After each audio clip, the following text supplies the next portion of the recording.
اب جو امپاورمنٹ کی بات ہے، مہتاب صاحب سے میں ایک چیز پوچھنا چاہوں گا، بعد میں آپ بھی اس پہ ضرور کمنٹ کیے جائے. پاکستان کی معیشت کے اندر ڈسپیرٹیز بھی بے شمار ہیں کہ جو پہلے ہی آلریڈی ایک ایلیٹ کلاس ہے اور ایک وہ کلاس ہے جس کی ہم بات کر رہے ہیں. پاکستان میں جو مڈل کلاس ہے، جو ورکنگ کلاس ہوتی ہے، وہ غالباً 2009 میں کوئی 42-43% تھی، جو کم ہو کے ابھی 35-36% پہ آ گیا. مڈل کلاس کم ہو کے پاورٹی کی طرف جا رہی ہے.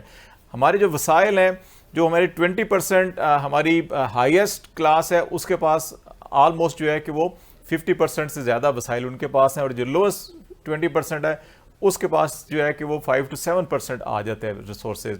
اور $17 بلین جو ہے UNDP کی رپورٹ تھی 2-3 سال پہلے کی، کہ ہم ایلیٹ کلاس کو ایگزیمپشنز یا برات دے دیتے ہیں. تو ایسی صورتحال میں پھر بھی ہماری اکانومی جو ہے کہ وہ آگے نہیں بڑھ سکی، اور غربت بڑھ رہی ہے، پسماندگی بڑھ رہی ہے، بنیادی کھانے پینے کی چیزیں ہماری دسترس سے باہر جا رہی ہیں. مہتاب صاحب، تو اس چیز کو ہم کیسے ایڈریس کرنا ہوگا کہ ہم ساری کے ساری انیشیٹو دھرے کے دھرے رہ جاتے ہیں؟ دیکھیں، بنیادی طور پہ اس میں کوئی شک نہیں ہے کہ پاکستان ایلیٹ کیپچر ہے، اور اس ایلیٹ کیپچر کے اندر ہمیں اپنا طرز زندگی تبدیل کرنا پڑے گا، اور جو ہمارا ورکنگ جو سٹائل ہے نا، اس کے اندر بھی بنیادی فنڈامنٹل چینجز لانی پڑیں گی.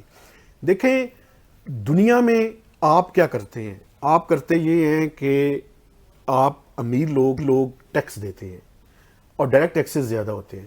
آپ اپنے سٹرکچر کے اندر دیکھیں، اگر صحیح آپ اس کا انالائز کریں تو 88 سے 90% انڈائریکٹ ٹیکسز ہیں.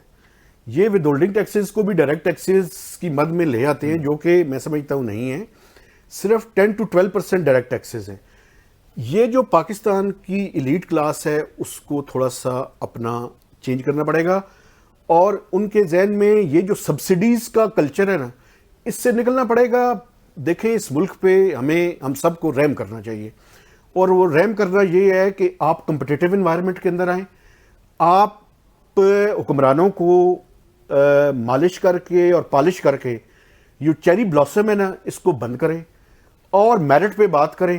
نہ سبسڈی مانگیں، نہ سبسڈی حکومت دے. آپ یہ دیکھیں کہ ٹیکسٹائل جو ہے وہ سب سے بڑی ایکسپورٹ ہے، لیکن آپ پچھلے عرصے میں دیکھیں کہ جب ٹیکسٹائل کی ایکسپورٹ بڑھی تو ٹیکسٹائل کی ایکسپورٹ اتنی بڑی جتنی انہوں نے سبسڈی لی.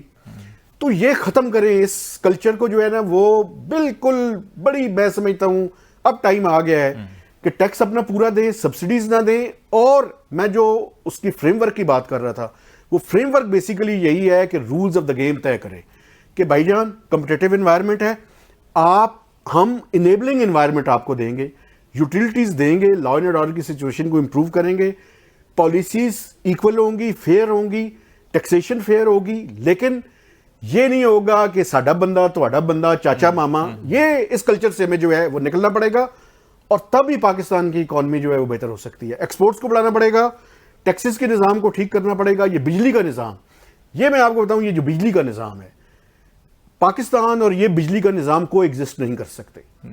اس کو ٹھیک کرنا پڑے گا.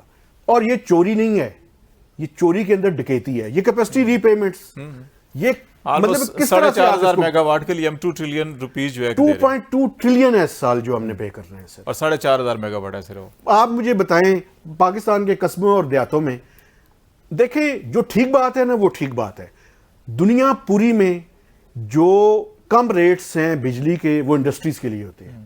ڈومیسٹک کے لیے آپ ریٹ زیادہ کرتے ہیں، چاہے بجلی کے ہوں چاہے گیس کے ہوں، تاکہ وہ ایفیشینٹلی اس بجلی کو استعمال کریں. یہاں پہ الٹ ہے.